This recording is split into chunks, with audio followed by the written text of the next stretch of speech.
En la casa de David, el rey elegido por Dios, había luz y sombra. Mientras Jerusalén celebraba su próspero reinado y los salmos resonaban en las colinas, dentro del palacio se extendía un denso silencio hecho de ausencias y despreocupación. Tamar, hija de David con Maaca, princesa de Gesur, era conocida por su belleza y pureza, una joven de mirada serena, manos diligentes y un alma moldeada por la obediencia. Criada en los salones del palacio, aprendió desde pequeña a moverse con modestia y a temer a Dios. Pero no sabía que, mientras caminaba inocentemente por los patios reales, era observada por ojos que no buscaban la santidad. Amnón, su medio hermano, el primogénito del rey, había dejado que su corazón se apoderara de una obsesión silenciosa. Lo que comenzó como un deseo mal controlado, pronto se convirtió en una fiebre enfermiza, alimentada no por la pasión, sino por la corrupción del alma. Amnón, día a día se consumía. Su cuerpo se debilitaba, pero no por una enfermedad común. Era su espíritu el que enfermaba. El pecado sin tratar en su corazón estaba echando raíces. A su lado, Jonadab, su astuto primo y consejero, sintió su tormento y en lugar de confrontarlo con la verdad, le ofreció una estrategia. «Finge estar enfermo», dijo, «y cuando tu padre venga a visitarte, pídele a Tamar que venga y te prepare comida».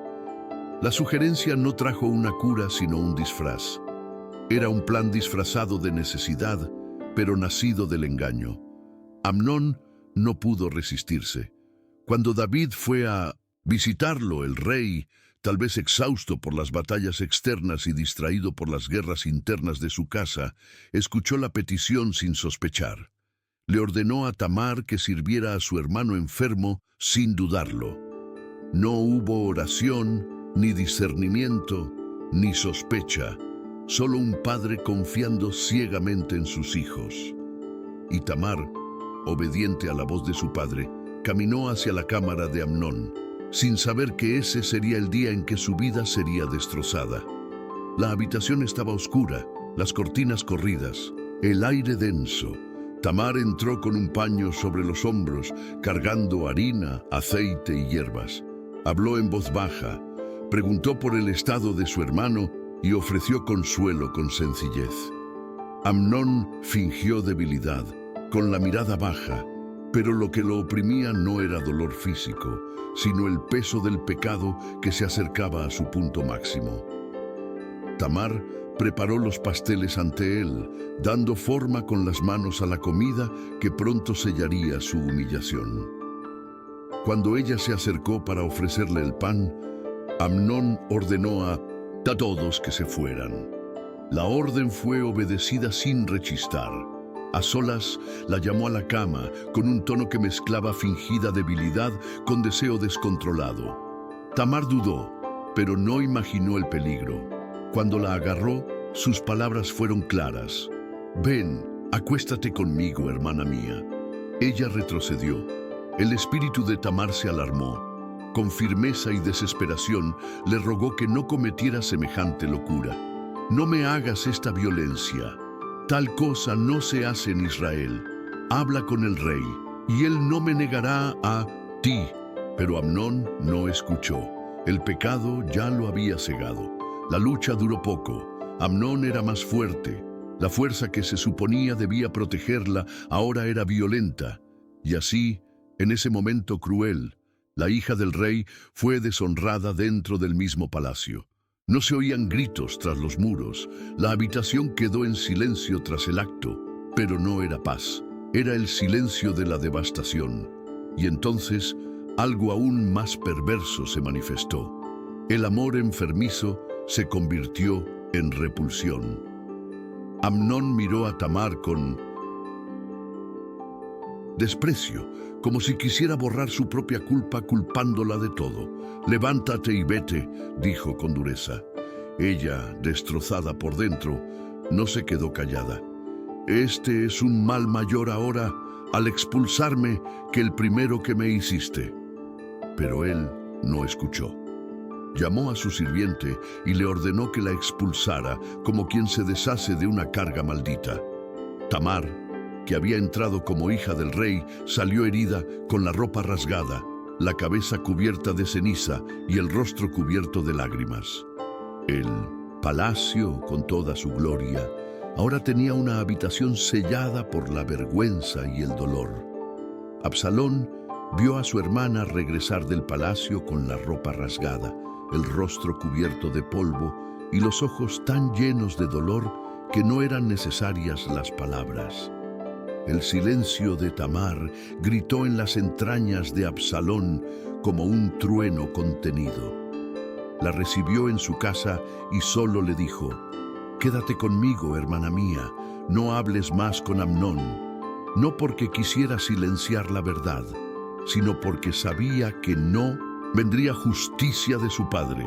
David había sido informado, el rey escuchó, sí, pero no se puso de pie. No hubo juicio, no hubo castigo, solo silencio, un silencio que heló el corazón de Absalón y encendió su alma con sed de justicia. Durante 2 años guardó rencor como quien prepara veneno. Alimentó el dolor de Tamar como una causa santa, pero dentro de él el odio crecía en formas distorsionadas. Sabía que Amnón, como primogénito, era el heredero natural, pero para Absalón, él era solo un criminal libre, protegido por su nombre real, y en ese vacío de justicia urdió su plan, un banquete, un pretexto, un escenario para la venganza. Invitó a todos los hijos del rey a una celebración, como si quisiera sellar la paz entre hermanos. Amnón fue, sin sospechar nada. Absalón había esperado lo suficiente para que la confianza volviera. Cuando el vino alegró sus corazones, dio la orden a sus sirvientes: «Cuando Amnón esté ebrio, entonces lo herirás. No tengan miedo, yo les ordeno». Y así se hizo. Delante de todos, el primogénito del rey cayó muerto, víctima de la espada de la venganza. Cundió el pánico. Los hijos del rey montaron sus bestias y huyeron, llevando la noticia al palacio de que Absalón había matado a todos sus hermanos. David lloró, pero pronto supo que solo Amnón había muerto. Sin embargo, una vez más, el rey no actuó.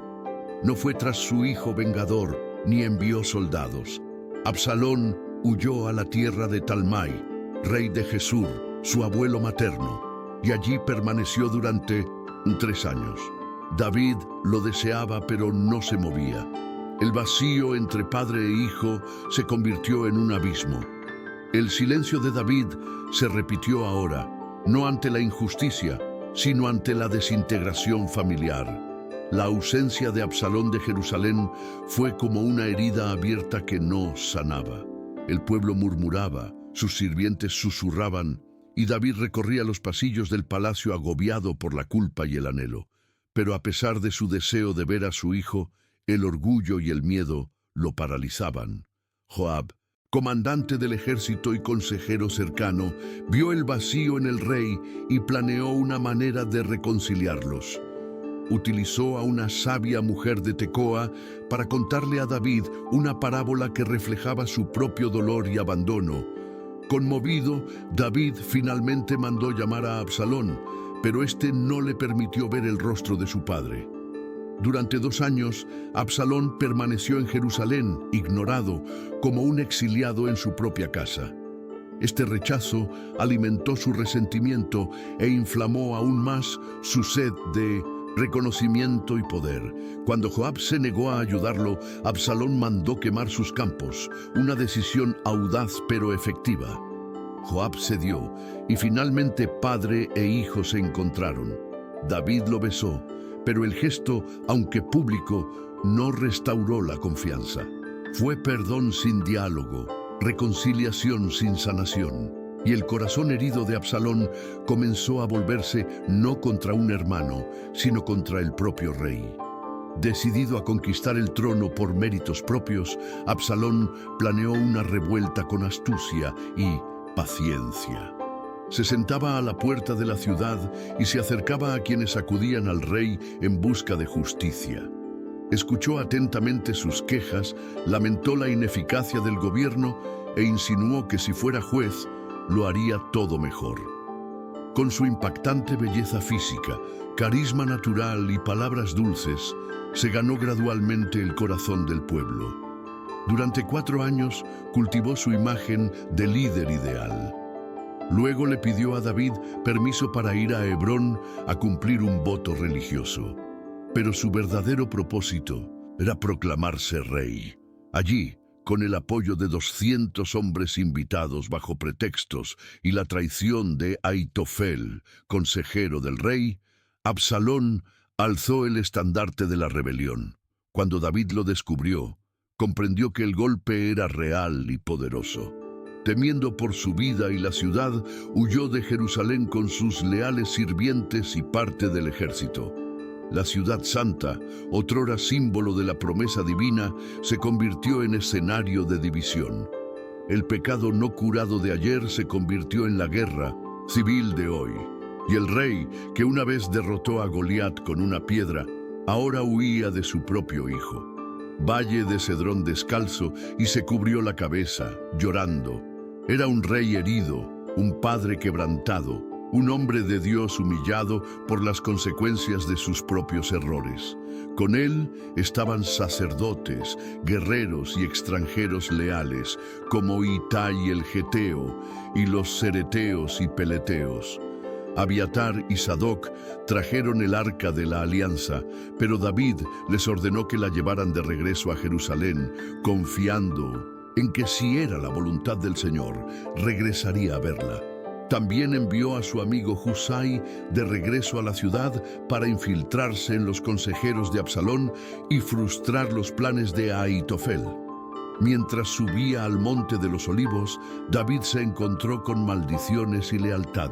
Simei, de la casa de Saúl, lo maldijo y le arrojó piedras, acusándolo de usurparlo y asesinarlo. Abisai quiso matarlo, pero David lo detuvo diciendo: «Quizás el Señor te ha ordenado que me maldigas». Con cada paso, David se despojaba de su gloria y se vestía de arrepentimiento. Ya no era solo el rey de Israel. Era un hombre que reconocía que el trono no le pertenecía por derecho, sino por gracia. Y ahora esa gracia era todo lo que le quedaba. Mientras tanto, en Jerusalén, Absalón entró triunfante en la ciudad, conquistada sin batalla. La multitud lo aclamó y él se apoderó de los aposentos de su padre, aconsejado por Ahitofel para cometer un acto simbólico y provocador: tomar posesión de las concubinas que David había dejado para cuidar el palacio. Así, en una azotea, a la vista de todos, Absalón selló públicamente su ruptura con su padre. Pero el corazón de la conspiración comenzó a tambalearse cuando Husai, fingiendo lealtad, logró socavar la influencia de Ahitofel. Este último, al darse cuenta de que su consejo había sido rechazado, comprendió que la derrota de Absalón era inevitable y, desesperado, se quitó la vida. El ejército de David, liderado por Joab, Abisai e Itai, se preparó para la batalla. Antes de la batalla, David ordenó con vehemencia que se perdonara la vida a Absalón. La batalla tuvo lugar en el bosque de Efraín, donde miles cayeron. Durante la huida, Absalón quedó atrapado por el cabello en una encina, y a pesar de la orden del rey, Joab lo atravesó con dardos, sellando su destino. Cuando la noticia llegó a David, se retiró a la cámara alta y lloró amargamente: «Hijo mío, Absalón, hijo mío, hijo mío, Absalón, ojalá hubiera muerto yo en tu lugar». El dolor de un padre superaba la victoria de un rey. El clamor de David por la muerte de Absalón conmovió a todo el pueblo. El ejército victorioso, que había arriesgado su vida para restaurar al rey en el trono, entró en la ciudad como derrotado. Joab, pragmático y cruel, confrontó a David con dureza: «Hoy has avergonzado a quienes te salvaron la vida. si Absalón viviera y todos nosotros estuviéramos muertos, estarías contento. Levántate, sal y habla con tus hombres, o esta noche no quedará ni uno contigo. La advertencia funcionó. David se presentó al pueblo y reanudó su rol de rey. Pero dentro de sí mismo, el duelo persistía. En su alma, la guerra no había cesado. El pueblo, confundido entre la lealtad al rey y la seducción por parte de Absalón, dudó en devolverle el trono a David. Fue entonces cuando Judá, la tribu de la que provenía, tomó la iniciativa de traerlo de vuelta. En el camino, personajes anteriormente hostiles como Simei intentaron redimirse, suplicando perdón. Mefiboset, nieto de Saúl, también acudió al encuentro del rey, reafirmando su lealtad, a pesar de las mentiras de su siervo Siba. Barzillai, un anciano que había apoyado a David en el exilio, rechazó los honores y prefirió morir en paz en su tierra. Así, entre reencuentros, perdones y nuevas alianzas, David comenzó a reconstruir un reino marcado por profundas fracturas. Pero las tensiones internas estaban lejos de terminar. La disputa entre las tribus de Israel y Judá sobre quién tenía mayor derecho al rey reavivó viejos resentimientos. En medio de este ambiente inestable surgió un nuevo alborotador, Seba, hijo de Bicri, un benjamita que llamó a Israel a abandonar a David. Rápidamente organizó una rebelión y partió hacia el norte. David, aún emocionalmente debilitado, confió a Amasa, el exgeneral de Absalón, la misión de reunir al ejército. Cuando Amasa se retrasó, Joab, temiendo que perdiera el poder, lo asesinó a traición durante una reunión y asumió el mando una vez más. Con brutal eficiencia, Joab persiguió a Seba hasta la ciudad de Abel Bet-Maaca. Rodearon las murallas y se disponían a destruirla cuando intervino una mujer sabia de la ciudad. Ella confrontó a Joab, pidiendo tiempo para que el traidor pudiera ser entregado. La cabeza de Seba fue arrojada por encima del muro y el asedio terminó. Así terminó otra revuelta, pero la sangre seguía derramándose, y el reino, aunque aparentemente pacífico, sangraba por dentro. El liderazgo de David se volvió cada vez más solitario, dependiente de hombres despiadados como Joab, y la sombra de las tragedias familiares lo perseguía como una sentencia silenciosa. En los últimos años de su reinado, David enfrentó una nueva prueba, no externa, sino interna. Impulsado por la vanidad, el orgullo o la inseguridad, ordenó un censo de todo Israel, algo que Dios nunca había requerido y que los líderes piadosos evitaron. Joab, aunque reticente, cumplió la orden. Cuando se presentaron los números, David se sintió abrumado por el remordimiento. He pecado mucho al hacer esto. Oh Señor, quita la iniquidad de tu siervo, porque he obrado muy neciamente. Dios, a través del profeta Gad, ofreció al rey 3 opciones de juicio: 7 años de hambre, 3 meses de huida de sus enemigos o 3 días de plaga. David eligió entregarse a las manos de Dios, porque grande es su misericordia. La plaga llegó rápidamente y se llevó la vida de 70,000 hombres. Cuando el ángel de la destrucción extendió su mano sobre Jerusalén, el Señor tuvo compasión y le ordenó que se detuviera. Cuando David vio al ángel, cayó al suelo y gritó: «He pecado, ¿qué han hecho estas ovejas? Que tu mano sea contra mí y contra mi casa». Gad le ordenó a David que construyera un altar en la era de Arauna el Jebuseo. David compró el terreno negándose a aceptarlo gratis, diciendo: «No ofreceré holocaustos al Señor que no me cuesten nada». Allí ofreció sacrificios y la plaga cesó. La era se convertiría en el sitio del futuro, en templo. Con el corazón quebrantado y la vista puesta en el legado que dejaría, David comenzó a preparar los materiales para la construcción del templo, una tarea que el Señor le había encomendado a Salomón. Reunió oro, plata, madera de cedro y piedras preciosas, y trazó los planos para la casa del Señor.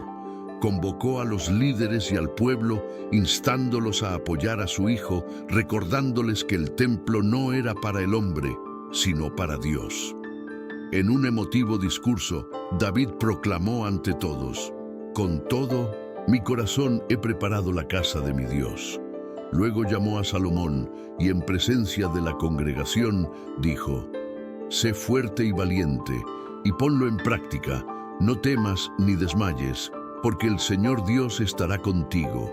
Agradecido, el pueblo respondió con generosas ofrendas y alabanzas, y David, lleno de emoción, alabó a Dios. «Tuyo es el poder, la grandeza, la gloria, la victoria y la majestad, porque todo viene de ti». Sabiendo que sus días estaban contados, David entregó el reino a su hijo, orando para que tuviera un corazón íntegro y fuera obediente al Señor. Así, el hombre que había comenzado como pastor terminó su camino como rey, entregado a la voluntad de Dios, consciente de sus fracasos, pero esperanzado en la promesa eterna de que el Mesías vendría de su linaje. Tamar nunca sanó. Absalón, agobiado por la vergüenza y la injusticia, transformó su amor fraternal en odio y deseo de venganza. Su ausencia de 3 años tras matar a Amnón creó un vacío emocional y político en Jerusalén. Durante este tiempo, el rey parecía incapaz de administrar su propia casa, sumido en un dolor que no podía expresar plenamente. El pueblo observaba, y muchos comenzaron a cuestionar la estabilidad del trono de David. El equilibrio entre la justicia y la misericordia que tan a menudo predicaba en sus salmos resultó frágil ante el desafío de gobernar a su familia. La falta de una respuesta firme y justa no borró el pecado, simplemente lo ocultó, preparando terreno fértil para más traiciones y conflictos. Cuando Absalón finalmente regresó a Jerusalén, el reencuentro con David fue distante y marcado por un dolor silencioso. Aunque Joab había intercedido para que padre e hijo se reconciliaran, las heridas seguían abiertas. Absalón, resentido, no encontraba paz, consumido por el ansia de poder y la rebelión contra su figura paterna. Poco a poco, urdió su propio ascenso, explotando el descontento del pueblo y los nobles. Con carisma y astucia, conquistó corazones y sembró la semilla de la rebelión, proclamándose rey en Hebrón. David, aún consciente de la traición de su hijo, optó por huir, prefiriendo preservar su vida y la del pueblo antes que enfrentarse a una guerra destructiva. Esta huida, sin embargo, marcó un profundo fracaso personal y espiritual, evidenciando el costo de la inacción de su padre y la ausencia de justicia. La guerra civil que siguió fue una época de inconmensurable dolor para David y toda Jerusalén. Absalón y su ejército desafiaron al rey que lo había engendrado, desgarrando el tejido de la nación a fuego y espada. David, aunque desconsolado, ordenó a su comandante Joab que perdonara la vida de su hijo rebelde, esperando quizás un milagro de reconciliación. Pero en el campo de batalla, el destino se mostró implacable. Absalón, huyendo de la persecución, fue atrapado por el cabello en un roble, vulnerable y a merced del enemigo. Joab, desobedeciendo las órdenes de David, acabó con la vida del joven príncipe. El grito de dolor del rey resonó por toda la ciudad, un lamento sincero que no solo cargaba con la pérdida de su hijo, sino también con el peso de su fracaso como padre y líder. El llanto de David por la muerte de Absalón es una de las expresiones más conmovedoras de la complejidad del sufrimiento humano. Lloró no solo a su hijo rebelde, sino también al joven que amaba, el hermano de Tamar, el hombre que podría haber sido diferente. El rey se refugió en su dolor, pasando noches en vigilia, escribiendo salmos que hablaban de angustia y esperanza en Dios. Pero la tragedia no terminó allí. La inestabilidad política empeoró y surgieron nuevos desafíos, incluida la ambición de Adonías. La casa de David, antaño símbolo del poder y la bendición divinos, reveló las devastadoras consecuencias del pecado no abordado y la ausencia de justicia. Adonías, al darse cuenta de la debilidad de su padre y la inestabilidad del reino, decidió tomar lo que creía que era legítimamente suyo, el trono de Israel. Reunió a poderosos aliados, entre ellos Joab y el sacerdote Abiatar, y se proclamó rey antes de la muerte de David. Su ambición desenfrenada y la rapidez de su acción revelaron no solo el vacío dejado por la falta de un liderazgo firme, sino también la fragilidad de las relaciones familiares envenenadas por el pecado y la omisión. Sin embargo, Dios no dejó la casa de David a merced de la traición. El profeta Natán, en alianza con Betsabé, intervino, recordándole al rey la promesa divina de que Salomón, hijo de Betsabé, sería el sucesor legítimo. La tensión política aumentó, mientras la nación observaba expectante cómo se desarrollaba esta lucha de poder. David, aún debilitado por la edad y la angustia, actuó con la autoridad que le quedaba. Ordenó la unción de Salomón como rey, confirmando así la promesa de Dios y asegurando la continuidad de la dinastía elegida. El golpe de Adonías fracasó ante la unción sagrada y la manifestación de la voluntad divina. A pesar de la derrota, Adonías no se rindió fácilmente, intentando asegurar su poder por otros medios, hasta que finalmente su ambición lo llevó a la muerte por orden de Salomón. Así, la historia de la casa de David está marcada por la gloria y la caída, por la bendición y la maldición, por el amor y la violencia. Nos recuerda que el silencio ante el pecado y la falta de justicia en la familia puede abrir camino al caos, y que solo la justicia de Dios, incluso en medio de la fragilidad humana, puede restaurar lo destruido.